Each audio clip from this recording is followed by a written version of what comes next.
എനിക്ക് ഏറ്റവും പ്രിയപ്പെട്ട ആളുടെ പേരിലുള്ള ഒരു അവാർഡ് ഞാൻ ഏറെ ആദരിക്കുന്ന ഒരാൾക്ക് നൽകാൻ കിട്ടിയ ഒരു അപൂർവമായ ഒരു അവസരമായി ഞാൻ ഈ ചടങ്ങിനെ കാണുന്നു.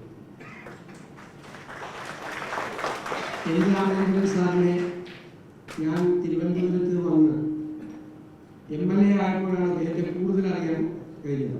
അദ്ദേഹത്തെ കാണുന്നത് വ്യക്തിപരമായി പരിചയമില്ല. അതിനു മുൻപ് ദീപുവിൽ ഞാൻ സ്ഥിരമായി കേരള കൗമുദി വായിച്ചിരുന്ന ഒരാളാണ് ചെറുപ്പത്തിൽ. അങ്ങനെ കേരള കൗമുദിയിലൂടെ അദ്ദേഹത്തിന് നന്നായി അറിയാം. ദീർഘകാലം കേരള കൗമുദിയുമായി ബന്ധപ്പെട്ട് പ്രവർത്തിച്ചിരുന്ന ഒരു മാധ്യമപ്രവർത്തകനായിരുന്നു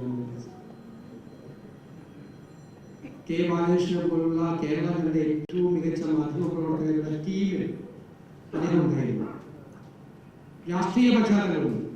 KSP ആയും വലിയ രാഷ്ട്രീയ നേതാവായും TK ദിവാകരൻ സാറിനെ പോലുള്ള പരിണിതപ്രവർത്തകനായ ഒരു രാഷ്ട്രീയ നേതാവ്, മന്ത്രിയായപ്പോൾ പ്രൈവറ്റ് സെക്രട്ടറിയായും അങ്ങനെ ഒരുപാട് ചുമതലകൾ നിർവഹിച്ചു. വളരെ ലാളിത്യത്തോടുകൂടി അദ്ദേഹം മാധ്യമ പ്രവർത്തന മേഖലയിൽ തന്റെ വ്യക്തിമുദ്ര ചാർത്തിയവരാണ്. വിമർശനം ഉണ്ടാവും, പക്ഷേ സൗമ്യവും സരളവുമായ ഭാഷയിലാണ് വിമർശനമല്ല. സാമൂഹ്യമായ കാര്യങ്ങളെ കുറിച്ചെല്ലാം കൃത്യമായ കാഴ്ചപ്പാടുകളുണ്ട്. ആഴത്തിലുള്ള വായനയുണ്ടായിരുന്നു, കൃത്യമായ ബോധ്യങ്ങളുണ്ടായിരുന്നു. അദ്ദേഹത്തിന്റെ മാധ്യമപ്രവർത്തനം എന്ന് പറയുന്നത് അന്തസ്സുറ്റ ഒരു മാധ്യമപ്രവർത്തനമാണ്.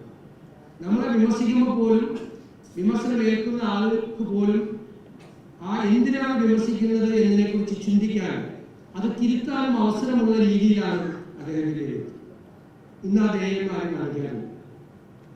ആ ധേയം ഒരു രാഷ്ട്രീയ പ്രവർത്തകനോടോ പൊതുപ്രവർത്തകനോടോ സാമൂഹ്യ പ്രവർത്തകനോടോ മാധ്യമ പ്രവർത്തകനോ ആരും തന്നെ കാണിക്കാറില്ല. അതുണ്ടായിരുന്നു. കാരണം സതുദ്ദേശത്തോടു കൂടിയായിരുന്നു വിമർശിച്ചിരുന്നത്. അത് തെറ്റായ ഒരു കാര്യം ഒരു ഗവൺമെന്റോ പൊതുപ്രവർത്തകരോ സാമൂഹ്യ പ്രവർത്തകരോ ചെയ്യുമ്പോൾ അത് കറക്റ്റ് ചെയ്യപ്പെടണം, അത് തിരുത്തപ്പെടണം, ശരിയായ ട്രാക്കിലേക്ക് അവരെ കൊണ്ടുവരണം എന്നുള്ളൊരു സതുദ്ദേശം അന്നത്തെ ഒരു മാധ്യമ പ്രവർത്തനത്തിൽ ഉണ്ടായിരുന്നു. ആ അത്തരമൊരു ചിന്ത വെച്ചു പുലർത്തിയ മാധ്യമ പ്രവർത്തകരുടെ മുൻനിരയിലായിരുന്നു രാമേന്ദ്രൻ സാർ. ഞാൻ വളരെ സന്തോഷത്തോടെയും അഭിമാനത്തോടുകൂടിയും പറയാൻ ആഗ്രഹിക്കുന്നു. എനിക്ക് അദ്ദേഹത്തെ ഞാൻ പറഞ്ഞത് എനിക്ക് പരിചയമില്ല, പക്ഷേ എന്നെ അദ്ദേഹം സഹായിച്ചിട്ടുണ്ട്. 2011 ഞാൻ അസംബ്ലിയിൽ 3ാമത്തെ പ്രാവശ്യം 2 പ്രാവശ്യം വിജയിച്ചതിന് ശേഷം മത്സരിക്കുകയാണ്. കടുത്ത മത്സരമാണ്. കാരണം എൻ്റെ നിയോജകമണ്ഡലം ഡീലിമിറ്റേഷൻ നടത്തി പുതിയ നിയോജകമണ്ഡലമായി. ആ പുതിയ നിയോജകമണ്ഡലം വന്നതിന് ശേഷം പാർലമെന്റിലേക്ക് നടന്ന മത്സരത്തിൽ പ്രൊഫസർ KV തോമസ് മാസ്റ്റർ ഒരു 10,000 വോട്ടിനോടെ പുറകിപ്പോയി. എന്നോട് എല്ലാ സീനിയർ നേതാക്കന്മാരും ഉപദേശിച്ചോടെ മത്സരിക്കുന്നു, അപകടമാണ്.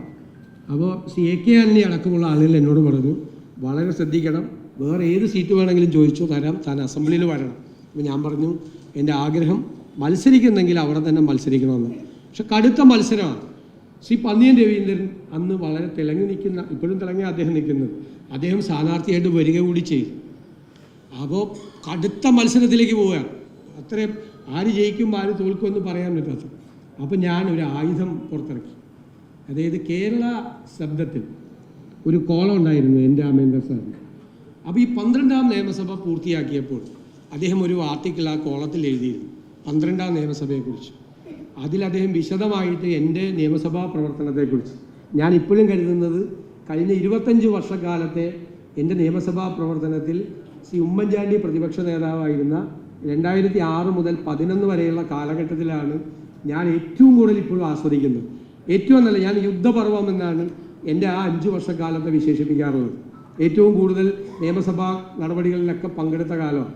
അതിനെക്കുറിച്ച് അദ്ദേഹം അതിമനോഹരമായി, എന്നെ പരിചയമില്ല, ഞാനൊരു ഫോണിൽ പോലും അദ്ദേഹത്തോട് സംസാരിക്കാത്ത ഒരാളെക്കുറിച്ച് അദ്ദേഹം എഴുതിയ വാക്ക് 12ാം കേരള നിയമസഭ VD സതീശൻ്റേതായിരുന്നു എന്ന് പറഞ്ഞിട്ട് ഒരു മുതിർന്ന മാധ്യമ പ്രവർത്തകൻ എഴുതിയ അതിമനോഹരമായ ഒരാളെക്കുറിച്ച് എത്രമാത്രം നമുക്ക് പുകഴ്ത്തി പറയാൻ പറ്റുമോ അതിൻ്റെ എക്സ്ട്രീമിൽ പോയിട്ട് അദ്ദേഹം ഞാനിപ്പോഴും സൂക്ഷിച്ചു വെച്ചിട്ടുണ്ട്.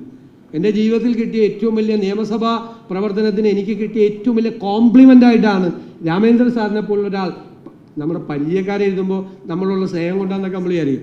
പരിചയമില്ല. ഞാൻ ആദ്യമായിട്ട് അദ്ദേഹത്തെ ഫോണിൽ സംസാരിക്കുന്നത് ഈ ആർട്ടിക്കിൾ വായിച്ചന്നാണ്.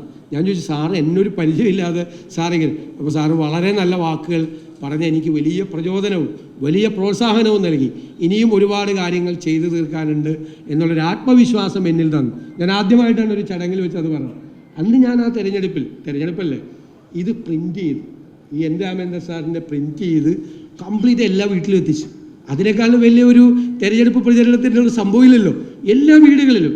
അപ്പോൾ രാമേന്ദ്രൻ സാറിനെ കുറിച്ച് കൂടി ഒരു നല്ല പാരഗ്രാഫ്, ആരാണ് രാമേന്ദ്രൻ സാർ എന്ന് നല്ലൊരു പാരഗ്രാഫ്, എന്നേക്കാൾ നന്നായിട്ട് അദ്ദേഹത്തെ അങ്ങനെ ഒരാളാണ് എന്നെക്കുറിച്ച്.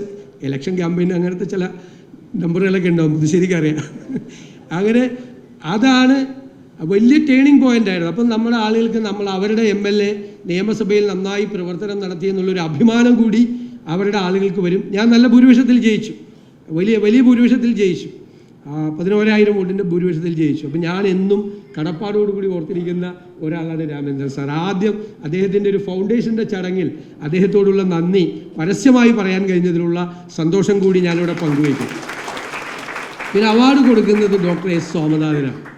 നമുക്കെല്ലാം കുട്ടിയായിരിക്കുമ്പോൾ മുതൽ ഈ ബഹിരാകാശ കാര്യങ്ങളെക്കുറിച്ച് നമുക്ക് ഭയങ്കരമായ താല്പര്യവും ഭയങ്കര സന്തോഷമാണ്, അല്ലേ? ഇന്ത്യ മുന്നിൽ നിരയിലേക്ക് വന്നു, ലോകരാജ്യങ്ങളുടെ ഒപ്പം ബഹിരാകാശ രംഗത്ത് ഇന്ത്യ മുന്നിലേക്ക് വന്നു. ഞാൻ ജവഹർലാൽ നെഹ്റുവിനെ കുറിച്ച് ഇന്നലെ നടത്തിയ ഒരു ഇൻ്റർവ്യൂവിലും അദ്ദേഹം ISRO സ്ഥാപിച്ച് VSSC സ്ഥാപിച്ചതിനെക്കുറിച്ചെല്ലാം വളരെ വിശദമായിട്ട് അതിനെക്കുറിച്ച് പറഞ്ഞു. അപ്പോൾ കുട്ടികളായിരിക്കുമ്പോൾ മുതൽ നമുക്കൊരു സ്പേസ് സയൻസിനോട് നമുക്കൊരു വലിയ താല്പര്യവും നമുക്കൊരു വിസ്മയവുമുണ്ട് സ്പേസിനോട്. പിന്നെ APJ അബ്ദുൽ കലാമിനെ പോലുള്ള ആളുകൾ എല്ലാവരും വന്നു. Doctor S. സോമനാഥ് മലയാളിക്ക് മുഴുവൻ അഭിമാനമായ ഒരാളാണ്. ഈ രംഗത്ത്, ബഹിരാകാശ രംഗത്ത് ലോക പ്രശസ്തി നേടിയിട്ടുള്ള ഒരു വലിയ ഒരാളാണ് ബഹിരാകാശ ശാസ്ത്ര രംഗത്ത്.